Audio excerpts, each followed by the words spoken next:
Ini MK untuk mencoba menjadi pembuat undang-undang ketiga. Kalau berbicara pembuat undang-undang ini kan hanya dua dalam konstitusi. Satu legislatif, kedua pemerintah. Ini bisa terjadi seperti itu. Sebenarnya secara hukum tata negara kita, itu kedudukan MK itu seperti apa, Bang? Bahwa mahkamah menilai posisinya ya ketika norma undang-undang bertentangan dengan undang-undang dasar, ya berarti kan harus dianggap norma tersebut menjadi tidak bisa operasional.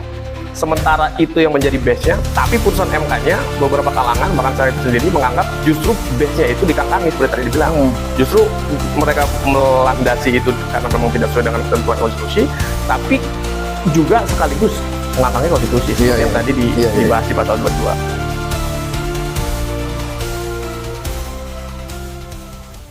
Assalamualaikum warahmatullahi wabarakatuh. Waalaikumsalam. Salam sejahtera buat kita semua.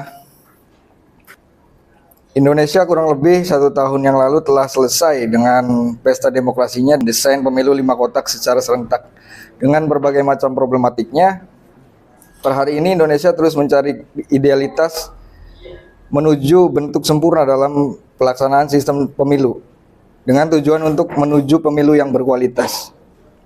Orkestrasi panggung demokrasi memang bising dan akan selalu berisik. Bongkar pasang teknis pelaksanaan apakah juga akan berimplikasi terhadap kualitas pemilu. Ini terus dilakukan upaya dalam mencari pola desain model yang tepat, setidaknya mendekati ideal. Apa itu putusan MK nomor 135 PUU _22 Romawi _2024, dan apa efek domino untuk keberlangsungan kehidupan demokrasi kita 4-5 tahun ke depan. Kali ini podcast Lembaga Studi Kebijakan Publik dan Ekonomi Pembangunan menghadirkan narasumber yang sangat familiar. Beliau sering diundang podcast di platform media-media yang lain. Beliau adalah praktisi hukum, juga ketua Partai PKN Kabupaten Indramayu, Abangda Hendra Irfan Helmi SHMH. Selamat datang, Bang, di podcast LSKPE. Saya ingin memantik mulai dari riset, Bang. Karena memang ini lembaga studi kebijakan publik, artinya basis akademis ini penting gitu untuk kemudian bagaimana kita mengelaborasi ataupun menganalisis suatu kasus, kejadian, peristiwa dan sebagainya gitu. Dalam data yang kemudian dirangkum oleh Economic Intelligence Unit, lembaga riset dan analisis yang berpusat di London, menunjukkan skor demokrasi di Indonesia pada tahun 2024 yaitu sebesar 6,44%. Itu dari 167 negara ya yang diteliti. Artinya posisi 64% ini masuk skor bahwa demokrasi Indonesia itu dalam kategori demokrasi yang cacat gitu, Bang. Itu yang kemudian menjadi pemantik awal, harus kita elaborasi ke depan bahwa berbicara kemudian demokrasi di Indonesia itu demokrasi cacat, dan hari ini yang mencuat adalah terkait putusan MK nomor 135. Saya ingin mulai dari pertanyaan sederhana. Apa sih yang sebenarnya terjadi gitu? Bongkar pasang pemilu atau desain ulang teknis pemilu? Apakah hasil judicial review yang kemudian diusulkan oleh Perludem, Perkumpulan Pemilu untuk Demokrasi gitu? Itu kemarin baru disahkan tanggal 26 Juni, hari Kamis 2025, yang diajukan bulan September 2024 tuh, Bang. Artinya makna dari putusan MK itu seperti apa sih? Iya, terima kasih. Pertama, putusan MK 135 itu kan ada 3 pasal ya. Itulah yang 2 pasal itu terkait Undang-Undang nomor tahun 2017. Undang-Undang Pemilu. Undang-Undang Pemilu. dan satu lagi Undang-Undang Nomor 8 Tahun 2015 yang beberapa kali dirubah, kalau nggak salah pasal 3 itu. Ya, pilkada. Yang ya kesemuanya di Undang-Undang Pemilu itu terkait norma yang mengatakan pemilihan secara serentak.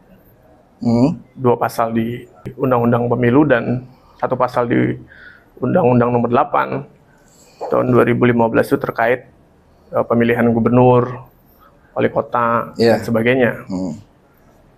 Nah, analisa saya bahwa kalau temanya ini apakah perubahan yang dilakukan oleh MK yang berpengaruh terhadap undang-undang, kemudian dari pernyataan awal Mas Cahyono, apakah ini relevan dengan posisi hasil kajian lembaga riset terhadap efek demokrasi di Indonesia, saya nggak melihat itu.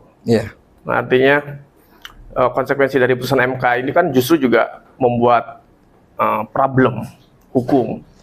Salah satunya adalah di Undang-Undang Dasar tahun 45 itu pasal 22 huruf E ayat 3 kalau nggak salah, itu bahkan sampai pemilihan DPRD itu dilakukan bersamaan, gitu loh. Sementara di pasal di Undang-Undang Nomor 8 Tahun 2015 itu justru dimaknai oleh Mahkamah Konstitusi itu menjadi berbeda akhirnya. Jadi ada pemisahan konsekuensinya untuk DPR RI, DPD, kemudian Presiden dan Wakil Presiden itu dilakukan tersendiri. Sementara DPRD provinsi, DPRD dan pilkada itu juga tersendiri. Sehingga putusan MK itu sendiri kemudian pertanyaannya bagaimana keberlakuannya terhadap Undang-Undang Dasar, yang justru di Undang-Undang Dasar mengatakan DPRD provinsi maupun DPRD daerah itu dilakukan bersama-sama. Itu problem juga, problem hukum. Apalagi pertanyaannya lebih luas, efek terhadap konteks demokrasi kita yang rendah ini apakah berpengaruh? Kan tidak ada juga jaminan dengan dilakukan pemisahan pemilihan. Di luar problem hukum juga menjadi pertanyaan publik juga. Apa jaminannya kalau misalnya dipisah pemilihan presiden, DPR RI, DPD dengan pemilihan DPRD provinsi, kabupaten, dan pilkada gubernur ataupun bupati, wali kota, kemudian membuat demokrasi kita lebih baik, kan juga tidak berhubungan secara langsung, tidak korelatif. Yang menarik itu, Bang, banyak kemudian hari ini menjadi diskursus dalam ruang-ruang media nasional gitu, yang kemudian membahas perihal ya ada yang pro dan ada yang kontra juga lah, terkait kemudian putusan MK ini kan. Nah, dalam Undang-Undang Dasar 1945 tadi mengatakan bahwa dalam pasal 22E ayat 1 dan 2 itu kemudian berbicara terkait definisi pemilu itu sendiri, Bang. Artinya berbicara pemilu ini kan berbicara pilpres, DPR RI, DPRD provinsi dan kabupaten kota gitu. Nah, kemudian hari ini MK membuat suatu keputusan yang dimana ini mengangkangi daripada Undang-Undang Dasar itu sendiri. Betul. Artinya menurut Komisi 2, Bang Doli Kurniawan mengatakan bahwa ini MK untuk mencoba menjadi pembuat undang-undang ketiga. Kalau berbicara pembuat undang-undang ini kan hanya dua dalam konstitusi. Satu legislatif, kedua pemerintah gitu. Ini bisa terjadi seperti itu. Sebenarnya secara hukum tata negara kita itu kedudukan MK itu seperti apa, Bang? Ya, posisi Mahkamah Konstitusi kan tentunya dalam putusan ini dan beberapa kali putusan selalu mendasarkan bahwa bagi pasal-pasal tertentu yang tidak sesuai dengan ketentuan Undang-Undang Dasar 45 dibatalkan, atau tidak berlaku, atau bersyarat. Itu kan base-nya adalah bahwa Mahkamah menilai posisinya ya ketika norma undang-undang bertentangan dengan Undang-Undang Dasar, ya berarti kan harus dianggap norma tersebut menjadi tidak bisa operasional.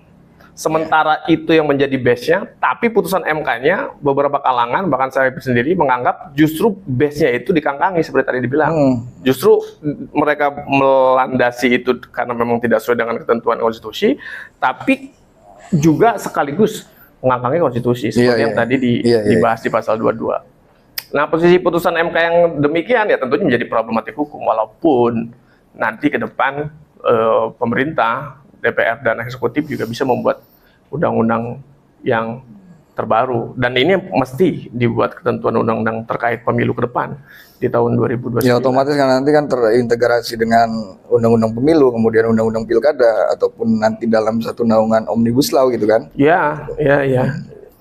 Dan yang menarik juga argumentasi dari Majelis Nasdem tuh Bang, bahwa putusan MK ini itu ya inkonstitusional. MK dianggap melakukan pencurian kedaulatan rakyat gitu. Artinya bertentangan atau bias dengan Undang-Undang Dasar, kemudian seharusnya dilakukan berbicara adalah Undang-Undang Dasar pasal 22E ayat 1 dan 2 gitu kan. Tapi ini malah ada pemisahan yang kemudian ini secara tidak melibatkan legislatif dan pemerintah gitu. Itu Abang sendiri sebagai ya ketua partai PKN itu gimana pandangan terkait itu? Ya bagi saya sendiri, khususnya partai PKN ya di Kabupaten Indramayu, secara seperti dari awal saya bilang bahwa ini bukan hal substantif, geser substantif dalam artian non law lah, di luar hukum. Problem hukumnya tersendiri tadi sudah kita bahas kan, ada beberapa problem hukum. Di luar itu, saya kira khususnya PKN dan saya melihatnya dari kacamata sebagai ketua partai, ya karena memang tidak ada jaminan juga kemudian dengan dirubahnya tata cara laksana pemilihan bagi eksekutif maupun legislatif ke depan, ya kita tidak juga merasa dirugikan juga sebetulnya, gitu loh. Apakah kemudian dengan berubahnya tata laksana pemilihan ini kemudian partai khususnya PKN bisa kehilangan popularitasnya atau kemudian juga tidak bisa berkembang karena dianggap nanti posisinya dirugikan juga kan tidak sebetulnya. Artinya putusan MK ini tidak mendegradasi posisi partai politik dalam ikut serta membangun negara ini gitu lewat kanal demokrasi pemilihan. Oh, berarti dampak elektoral untuk partai politik itu sendiri secara kacamata dari PKN itu seperti apa tuh Bang? Ya, tidak ada, menurut saya itu tidak juga ada masalahnya dan tidak ada pengaruhnya menurut saya. Gitu. Karena apa? Karena ya kita tidak dibatasi apapun. Itu kan hanya mengatur di pertimbangan Mahkamah Konstitusi 135 itu bahwa dengan 5 kota kemudian membuat masyarakat secara sederhana ya kebingungan nantinya, kesulitan efektivitas waktu, kemudian ya menurut saya juga apakah dengan di-split menjadi 2 kali pemilihan berdampak langsung terhadap masyarakatnya, kemudian animo untuk memilihnya lebih besar misalnya, kemudian karena animo memilihnya lebih besar kemudian terhadap demokrasinya berdampak langsung, kemudian beberapa partai diuntungkan atau beberapa partai dirugikan juga menurut saya nggak ada juga. Bukan jaminan juga? Nggak ada jaminan juga, siapa yang menjamin itu? Dalam konteks ide nggak juga, nggak ada permasalahan. Iya, soalnya kan salah satu alasan dari Perludem juga revisi undang-undang pemilu itu Bang. Iya. Artinya yang pertama kemudian mengurangi daripada beban penyelenggara. Kemudian yang kedua terkait jarak waktu yang dalam 1 tahun pelaksanaan 5 kotak terus kemudian langsung di pilkada, ini membuat kejenuhan bagi pemilih gitu. Nah, artinya kan kalau kemudian berbicara keuntungan, sebenarnya ini menjadi hal yang baik kalau kemudian kita berbicara objektif gitu. Yang pertama terkait kemudian jeda waktu antara pemilu ke pilkada ini kan kalau berbicara putusan 135 itu minimal 2 tahun dan maksimal 2 tahun 6 bulan gitu. Ya, artinya jadi pemilihan untuk provinsi, koreksi kalau saya salah, kemudian legislatif di provinsi ataupun di daerah.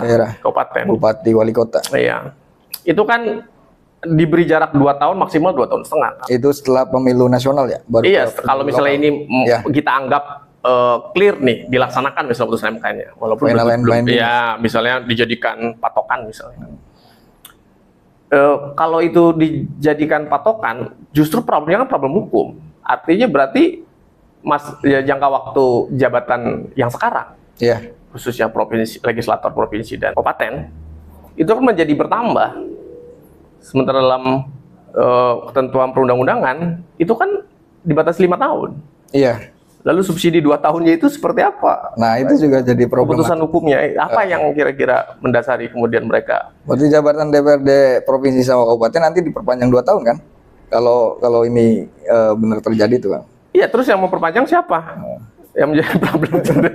Kalau misalnya kayak undang-undang pilkada yang kemarin, itu kan diatur dalam ketentuannya kan memang habis waktu masanya sebelum 5 tahun kan?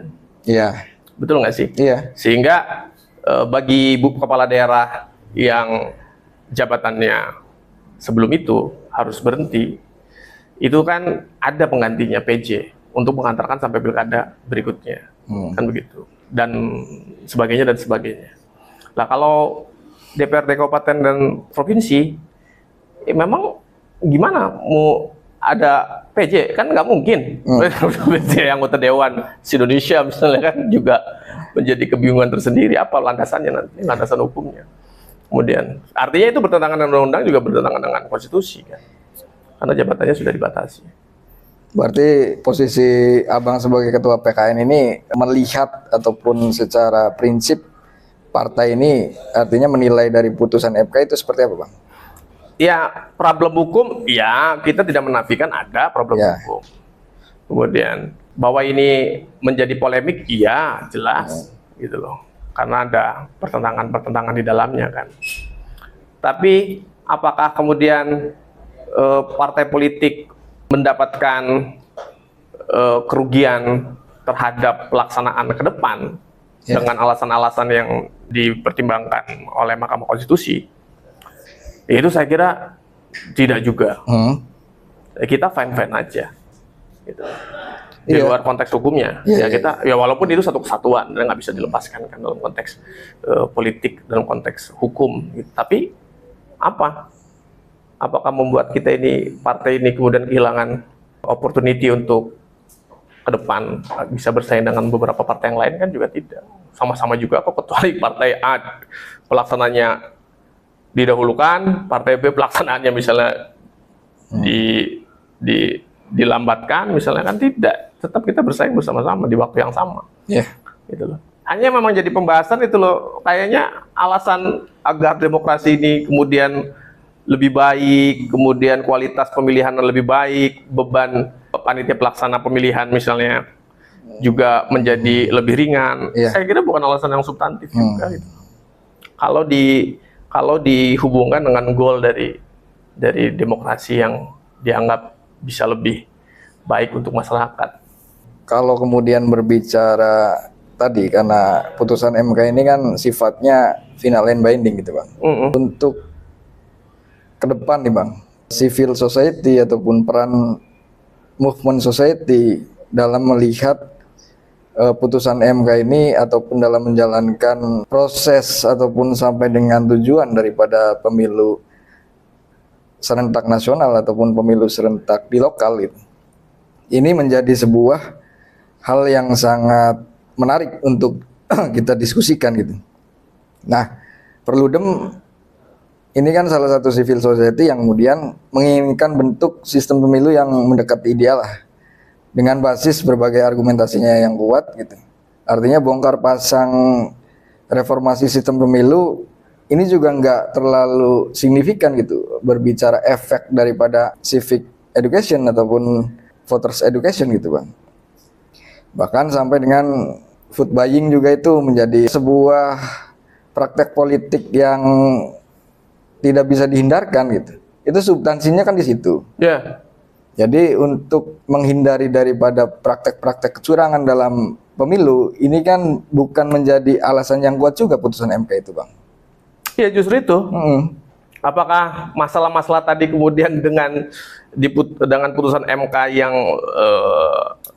memilah beberapa kontestasi menjadi pasti walaupun tidak 100%, kemudian masalah-masalah tersebut bisa diatasi kayak food buyer kemudian menjadi lebih sedikit. Iya. Nggak, saya pikir juga nggak korelatif juga gitu loh. Nah, hal itu yang mungkin yang menjadi renungan bersama atau pemikiran bersama sebetulnya secara filosofis. Apakah iya masyarakat kemudian dengan cara tata laksana yang lebih sederhana memilih lebih sedikit dari pilihan kemudian membuat masyarakat lebih appreciate? Kan enggak juga. Iya, artinya keputusan MK ini secara substansial apakah bisa merubah secara kualitas demokrasi ataupun memang ya hanya secara teknis saja gitu, Bang? Iya, itu makanya itu menurut saya cuma geser waktu aja gitu loh. Urusan kemudian apakah secara substantif kemudian pasti memperbaiki permasalahan-permasalahan yang berkelindahan dalam kontestasi, itu saya pikir jauh. Artinya apa variabelnya gitu? Kalau hanya alasannya karena dipisah kemudian agar masyarakat tidak bingung memilih segala macam, kan juga jadi aneh gitu loh. Jadi nggak jadi bias gitu loh sebetulnya alasan itu. Itu yang memang jadi pertanyaan juga sih di beberapa kalangan juga gitu loh. Artinya alasannya sangat sederhana gitu, sangat sederhana. Apakah kemudian nanti setelah katakanlah ini dilaksanakan pasti tingkat nanti misalnya disurvei ada peningkatan juga kan belum juga bisa menjadi kepastian. Malah mungkin sebaliknya ya, karena dilaksanakan terlalu sering misalnya jadi seolah-olah menjadi sering, yang satu dilaksanakan 2029 yang sebagian 31 misalnya, 2 tahun. Apa salah kalau orang punya pretensi? Ya masyarakat malah sering-sering banget sih ada pemilihan mungkin gitu kan bisa saja. Cara berpikir secara kontrario, secara terbalik, kemarin baru pemilihan ini ada pemilihan lagi walaupun berbeda, kan apakah itu nggak justru membuat masyarakat menjadi apatis terhadap kontestasi? Gitu loh. Apalagi memang kultur di kita, masyarakat, ya variabel kenapa masyarakat dianggap kemudian dalam kontestasi ini apatis, seperti hasil survei tadi, ya kan masyarakat artinya secara sederhana, dia tidak merasakan perubahan apapun, gitu loh, dengan pemerintah, dengan negara ini, gitu loh. Artinya apapun cara bagaimana tata laksananya juga masyarakat ya tetap apatis kalau negara kemudian tidak betul-betul berpihak kepada masyarakat, atau pemerintah tidak betul-betul mengurusi masyarakat, atau pemerintah tidak betul-betul kemudian melakukan kerja-kerja yang baik untuk masyarakat misalnya, secara kolektif misalnya, atau kebijakan-kebijakan pemerintah yang kemudian tidak pro terhadap masyarakat, terhadap publik, kan nggak ada artinya juga. Mau diganti-ganti modelnya gimana pun juga, ya tetap ada gap itu ya antara masyarakat dengan. Apalagi ya faktanya sekarang kan masyarakat tingkat partisipasi kita mungkin dibandingkan di beberapa negara lain termasuk rendah juga gitu. Nah, iya Bang. Jadi terlepas dirubah atau tidak, ya masalahnya berarti bukan masalah tata laksana dong. Nah, masalahnya berarti bukan masalah tata cara bagaimana waktu pelaksanaannya, sekaligus serentak atau tidak serentak, masalah yang lain. Ya makanya kemarin juga saya lihat itu salah satu alasan Perludem itu untuk mengusulkan revisi undang-undang pemilu berkaca dari pemilu di tahun 2024 serentak 5 kotak itu Bang, terkait penyelenggara yang kemudian beban kerja yang terlalu tinggi. Nah, terkait pemilih ini, bahwa secara survei mengatakan itu suara tidak sah itu ada 17 juta.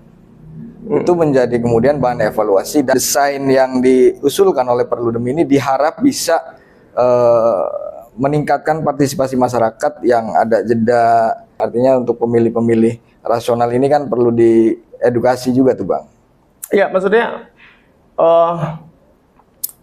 konteks bahwa suara rakyat ini betul-betul dalam konteks demokrasi menjadi pilar utama agar kualitas keterwakilan masyarakat terhadap pemerintahan ini secara sistemik membuat ada feedback untuk masyarakat. Itu kan menjadi hal yang sangat urgent sekarang. Artinya begini, kalau misalnya ternyata tingkat partisipasi masyarakatnya naik, Ya. misalnya nih, ternyata masalah substansinya misalnya kayak kultur pemerintah yang tidak berubah, kemudian koruptif, kolutif, itu setinggi apapun, jangan-jangan ia juga tidak membuat negara kita ini juga menjadi negara yang kedepannya bakal maju setinggi apapun. Apakah dengan tingkat partisipasi tinggi masyarakat terhadap kontestasi demokrasi yang ada sekarang ini pasti menghasilkan kultur pemerintahan yang bekerja betul-betul untuk rakyat, kan juga tidak menjamin gitu. Jadi kalau alasannya agar voter yang ke depan ini dipisah menjadi banyak, Iya. apakah banyaknya voter ini yang memilih legislator maupun eksekutor, kemudian Iya. membuat mereka akan berpikir untuk masyarakatnya juga, kan nggak menjamin juga. Misalnya, Iya. misalnya meningkat nih karena di split, kemudian apakah masyarakatnya kemudian menjadi lebih baik gitu loh, kan juga menjadi pertanyaan juga gitu. Artinya kalau hanya yang disasar biar voternya naik gitu loh, biar which is itu ditafsirkan demokrasinya menjadi lebih baik, apa kemudian menjamin pemerintahnya juga punya cara berpikir yang baik kemudian. Tapi menjadi pertanyaan, kok alasannya ingin meningkatkan voter, bisa salah satunya variabelnya. Iya. Artinya kan juga masih nggak bisa buat saya. Belum terlalu masuk ke substansial juga ya. Iya. Artinya kalau misalnya kemudian kultur di partai politik dalam perebutan para caleg atau kaderisasi, kemudian mental untuk berpolitik baik, kemudian konteks hukum juga menjadi bagian di dalamnya, itu dengan sendirinya walaupun keterwakilan masyarakat di dalamnya tidak banyak, lama-lama masyarakat juga pasti akan sangat-sangat dengan sendirinya aspiratif, mau tidak mau gitu loh. Iya dong? Iya. Betul, Bang. Ya, misalnya apa membedakan tingkat partisipasi masyarakat rendah dengan partisipasi masyarakat tinggi membuat negara ini secara luas ya kemudian membaik gitu. Apakah bisa menghasilkan pemimpin yang ideal gitu? Iya. Itu juga nggak menjamin kan ya? Nggak menjamin. Itu juga namanya. Itu makanya menjadi pertanyaan gitu. Utak-atik tata laksana waktu pelaksanaan ini menjadi krusial gitu. Kita nggak menemukan juga. Atau sebaliknya, kalau misalnya tetap seperti kemarin misalnya putusan MK nanti diabaikan misalnya. Ada ketentuan undang-undang yang baru untuk 2029. Apakah tidak menjamin justru nanti dengan 5 kotak itu partisipasinya menaik? Ada yang bisa jamin nggak partisipasinya ternyata akan lebih rendah? Kan juga bisa jamin. Nggak ada juga. Bisa jadi karena sudah di awal dengan 5 kotak, ke depan dengan cara yang sama, masyarakat sudah terbiasa misalnya, karena sudah banyak orang yang ikut sebelumnya dan tata caranya juga sudah menjadi biasa karena sudah pernah dilakukan sekali. Misalnya kan juga. Iya, ya ini juga menjadi perdebatan kan bahwa nanti ketika memang ada pemisahan antara pemilu nasional dengan pemilu lokal, biar kemudian isu yang diangkat ini lebih fokus gitu, Bang. Nah, kalau kemudian mengaca dari pemilu sebelumnya itu 5 kotak, artinya ini isu yang kemudian diangkat untuk daerah ini tenggelam oleh pilpres gitu. Ini yang kemudian menjadi bahan pertimbangan dan keuntungan bagi partai politik dalam menyeleksi, kemudian dalam mengkonsolidasikan dengan bakal calon atau dengan pemilihnya gitu. Ini akan lebih fokus dan kemudian akan lebih tertata gitu ke depan antara pemilu nasional dengan pemilu lokal. Iya, menurut saya sih begini ya, bahwa pertanyaannya kan bagaimana masyarakat kemudian punya kesadaran untuk betul-betul berpartisipasi. Artinya harus dicari apa, harus ada di dalam benak masyarakat bahwa apa sih kepentingan utama masyarakat agar masyarakat itu menyadari bahwa sangat-sangat amat butuh, sangat-sangat mereka betul-betul butuh untuk berpartisipasi dalam kontestasi legislatif maupun eksekutif gitu. Itu yang belum tertanam dalam masyarakat kita. Itu tuh problemnya sebetulnya. Gitu kan. Bukan dengan cara memilah-milah konteks pemilihan, apalagi banyak pertentangan di dalamnya. Apa? Kalau masyarakat kemudian bisa pertanyaan sederhananya, kenapa saya harus pilih sih gitu loh? Kalau pertanyaan itunya juga masyarakat bias, ya sifat apatis ke depan mau digutak-gatik gimana pun juga ya bias saja. Karena kita nggak betul-betul mempunyai kebutuhan akan itu. Gitu. Kayak kontestasi sebelumnya, apakah masyarakat menilai? Saya sih skeptis. Masyarakat menilai memilih partai politik atau mendukung salah satu calon dari partai politik berdasarkan kualifikasi personil. Saya skeptis sekali. Nah, untuk sampai kepada pemilu yang berkualitas, tentunya kan harus ada kesadaran dalam masyarakat bahwa ini menjadi hal yang utama gitu, yang harus dilakukan karena alasan yang mereka miliki sendiri. Itu yang lebih penting itu memang. Ya jelas. Itu yang lebih penting. Itu lebih penting. Sehingga tanpa harus digebah-gebah kalau dalam bahasa kita, tanpa harus ditarikin dengan tim sukses, tanpa harus ditawarin amplop, itu masyarakat sendirinya punya kewarasan gitu loh untuk memilih calon tertentu karena dianggap dia punya kualifikasi. Sampai untuk dari permasalahan itu dihubungkan dengan tata cara laksana, saya kira ada gap yang jauh gitu. Tidak otomatis ke situ. Itu yang jadi problem. Dan yang menjadi saya menyayangkan pertimbangan hanya berdasarkan itu. Iya, banyak penggiat aktivis demokrasi juga mengatakan bahwa pemilih ini ada 2 kategori, Bang. Yang pertama pemilih otonom, yang kedua pemilih yang kemudian dimobilisasi. Indonesia itu masih masuk kategori yang pemilih yang dimobilisasi gitu. Artinya pemilih ini masih belum kemudian mempunyai pilihan yang calon pemimpin yang kemudian bisa mensejahterakan ataupun bisa membuat maju untuk bangsa dan negara kita. Itu masih belum ke arah situ gitu. Ini yang lebih penting kemudian kita bahas harusnya ya, Bang ya. Daripada kemudian bongkar pasang sistem pemilu yang hari ini ya menjadi sesuatu yang hanya prosedural gitu. Betul. Itu intinya. Ya, siap. Perusahaan MK 135 itu yang sebetulnya membuat kita harusnya sih lebih dari itu alasannya. Dan kalaupun ada alasan yang seperti itu juga tidak perlu diawali oleh perusahaan MK yang sekarang. PR ini kan sudah lama. PR ini sudah lama. Karena seharusnya memang ya ini pekerjaan dari partai politik ya, untuk kemudian mengedukasi voters tadi, kemudian membuat daripada pemilih ini bisa berpikir secara rasional kan. Itu kan tugas dari partai politik kan, kemudian bukan hanya undang-undang yang mengatur secara rigid untuk mengatur masyarakat bahwa harus memilih pemimpinnya seperti apa dan lain sebagainya. Ini kan menjadi sebuah PR kita. Iya, ini laten sekali maksudnya. Kan lagi-lagi dalam pemilu itu berbagai macam kontestasi, legislator maupun eksekutif. Itu kan problemnya selalu sama, money politik. Kemudian juga ya pengkondisian tertentu. Belum melihat pada konteks yang lebih substansial. Nggak ada. Ya kita tahu sendiri lah di pemilihan kemarin ya. Apalagi tokoh-tokoh sudah banyak membahas bahwa kalau mau jadi legislator DPR RI mereka harus mengeluarkan cek sambian puluhan miliar. Itu juga. Apakah fakta itu bisa diatasi dengan putusan MK sekarang? Orang waras akan ya enggak lah.